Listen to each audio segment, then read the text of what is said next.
Beneath this green landscape lies hidden oil.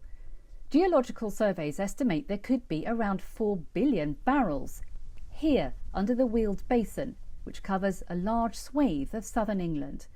Different extraction methods mean this site wasn't subject to the fracking ban, and authorities have already given the go-ahead to expand drilling for the next 20 years. But the local community is rallying to oppose those plans, taking their objection all the way to the Supreme Court. Concerns heightened now the government wants to source more oil and gas domestically. The government's intention to re-allow fracking, basically go for all the oil that they can get their hands on under the North Sea and onshore, we find that very worrying. The site, operated by UK Oil and Gas, is often the target of angry protests. The company has declined to comment. Technically, what's proposed at the site here wouldn't be fracking because it doesn't go deep enough into the soil. But climate campaigners say they fear the impact on the local area would be just as concerning. And looking at the bigger picture, they feel that pursuing extraction of any type of fossil fuel would be a step backwards.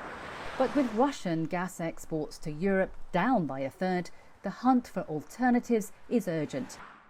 There's a lot of discussion about how we're going to get through this winter and maybe the winter beyond. And fracking is not part of that discussion because it simply cannot provide gas at any meaningful scale in a matter of 2 years. I would say even much longer than that, if ever. And while all of this takes the UK further away from net zero targets, climate campaigners say there should be more focus on other energy options. The way to get real energy security is to wean ourselves off fossil fuels and use renewable energy, but massively reduce demand for electricity and other heating, etc. For example, by insulating homes, finding different ways to travel around, so just redesigning our lives. This community seems united in the fight against local oil drilling, but many also face an uncertain winter, with higher energy bills and even blackouts if demand surge. The debate over how best to resolve the energy crisis is far from over.